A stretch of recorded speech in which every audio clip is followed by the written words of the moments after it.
All right. Hopefully you guys have saved your handy dandy little flow chart for factoring, right?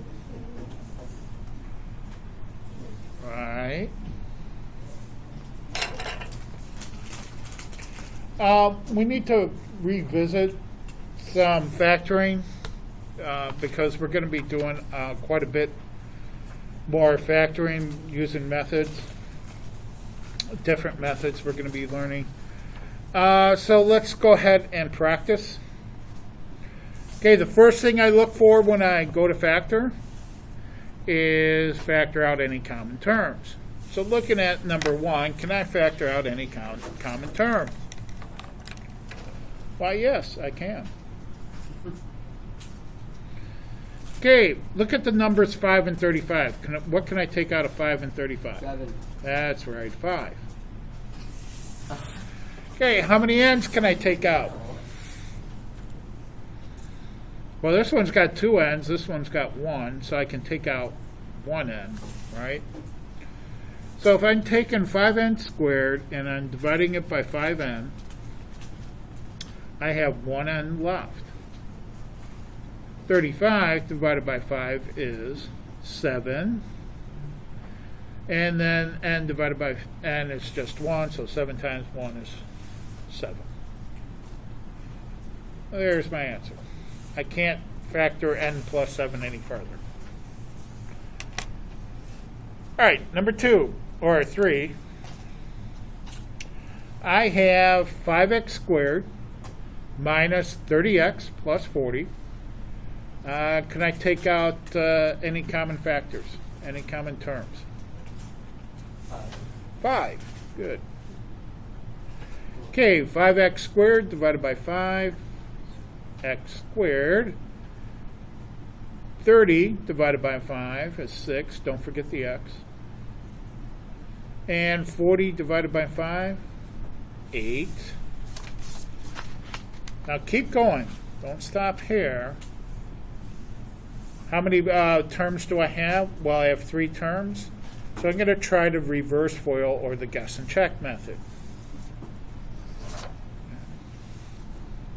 Don't forget your 5. So the only way I can get x squared is x times x, right? Let's look at the factors of 8. I have 1 times 8, 2 times 4,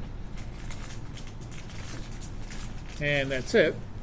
Look at the sign.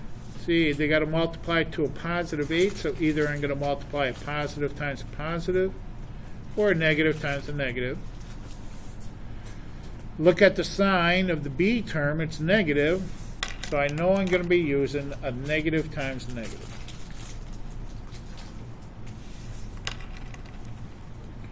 So negative times a negative, which means I'm going to be adding my factors together.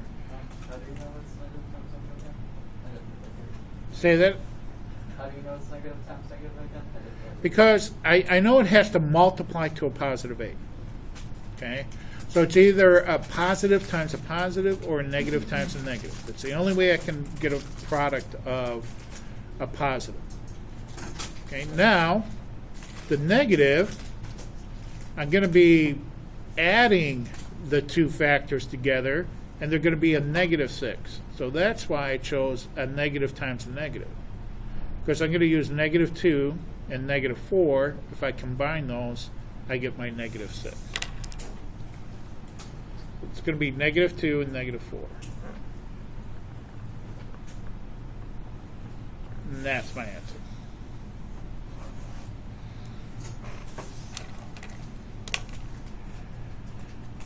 Okay, number 5. Again, the first thing I do is check to see if I can take out any common factors. Looking at 16 and 9, I cannot. All right, checking my flow chart. I have 2 terms. Is it a difference of squares? Well, if you look at your list on here, notice that I have 16 and 9. So there are my perfect squares. These are perfect squares. Okay, so I'm going to rewrite this. 16 is 4 squared, n squared. And 9 is 3 squared. So now I'm going to look at I'm going to use my formula, but I need my a and b. Okay, notice that the a and b are the bases of the squares. So here's my a is the base for n. My b is the base 3. So my factors, a plus b and a minus b. There's my two factors.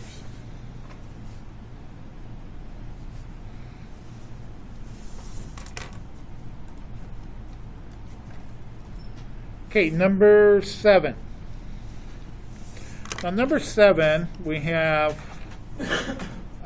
pretty large numbers here. We have 36 and 100. So it's pretty hard to list out all the factors of 36 and all the factors of 100. So I'm going to start real simple here. Both of these are even. So I know I can factor out a 2.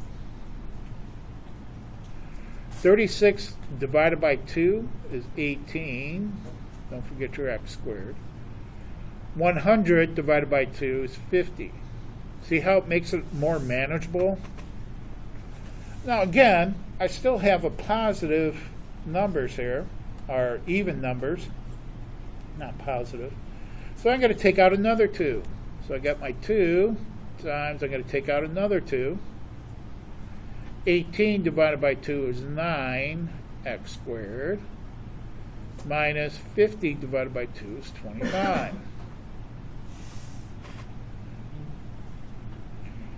Now I got 2 terms. I can't take out any more common factors, common terms. I do know that, checking my list, 9 is a perfect square and 25 is a perfect square. So I'm going to rewrite this. Now 2 times 2 is 4. 9 I'm going to rewrite as 3 squared, x squared. 25 I'm going to rewrite as 5 squared. Okay, here's my base. A is 3x. My b is going to be 5, the base 5. So I have my 4. My a is 3x plus b, which is 5. And then a 3x minus b, which is 5. Here's my answer.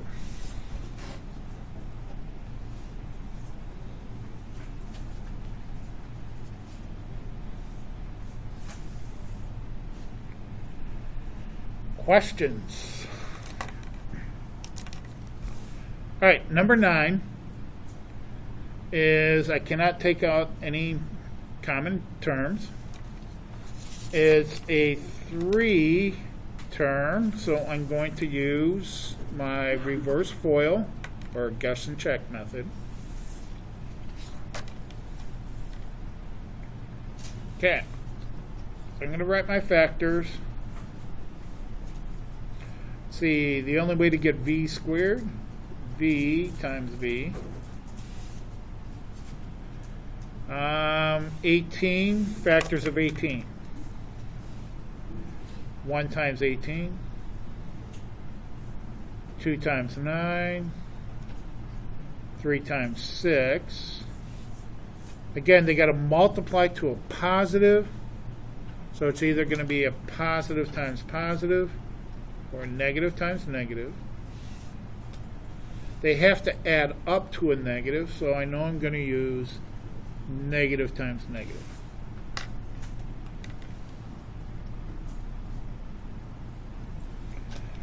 Okay, so that means I'm going to be adding my factors together to get 11. 9 and 2 are 11.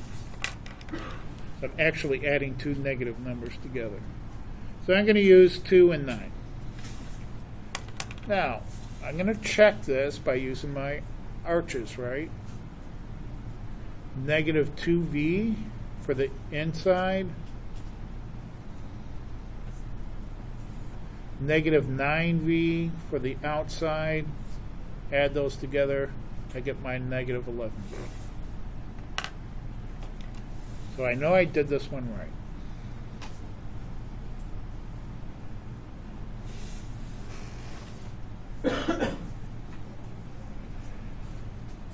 Okay, number 11.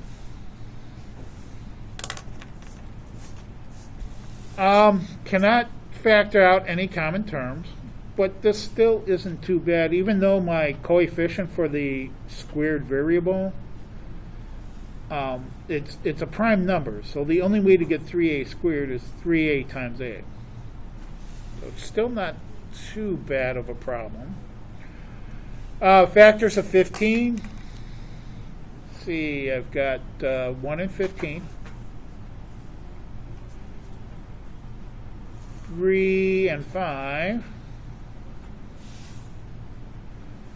That's it.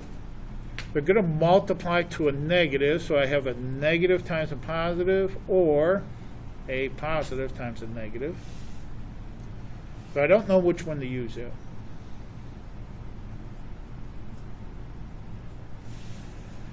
Okay, I'm just going to have to do my guess and check here. So I'm going to start with the factors 3 and 5.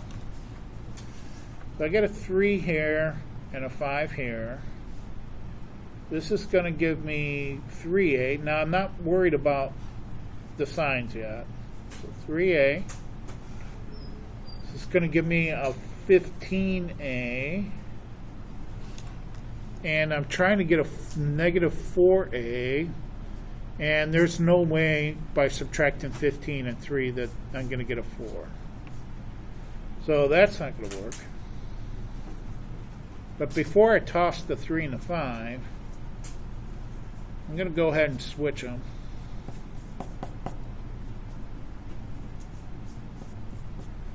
I'm going to put the 5 here and the 3 here. Let's see, this will give me 5a.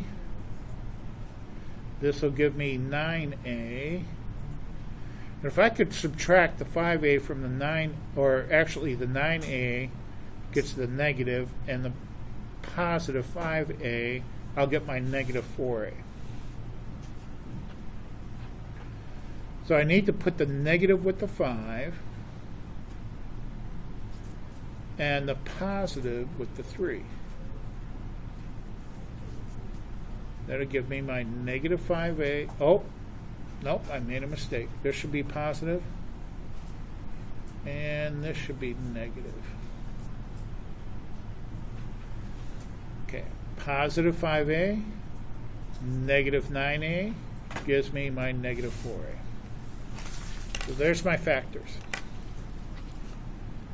3a plus 5 and a minus 3.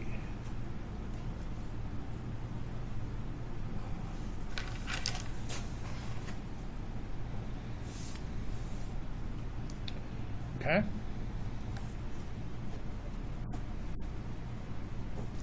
And the last one.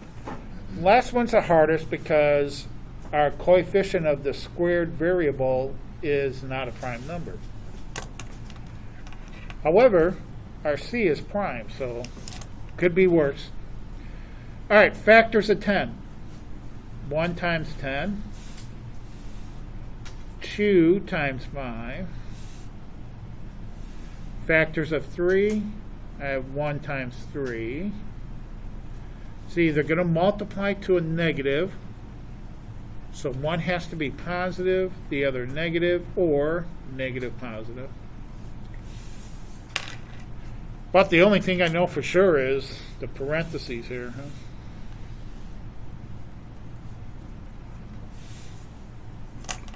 Okay, I'm going to start with the 2 and the 5, only because that seems to be the pattern with these problems. So I got 2v and 5v. I'm not going to worry about the plus and minus. I don't know which one to use yet. I'm going to figure that out after I multiply them. And I'll put the 1 and 3 here. It doesn't really matter. Okay, let's do our arches. 1 times 5 is 5v.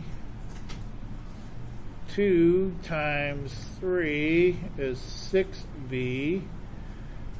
And they're opposite signs, so they're going to be subtracting. So there's no way I can get 13 out of 5 and 6.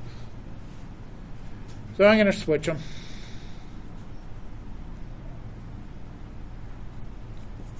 See, I'll put the 3 here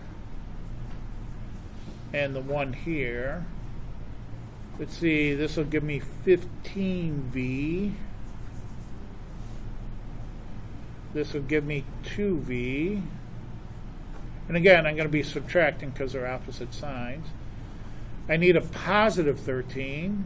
So if I use a plus 3 here, that'll give me a positive. If I use the plus there, that means I have to use a minus here. So this gives me a minus 2v. Gives me a positive 13v. So there's my factors. 2v plus 3 times the quantity 5v minus 1.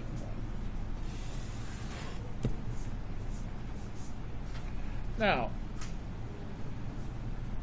don't just turn it over and look at the answers and copy them on the front. It's not going to do you anything, right?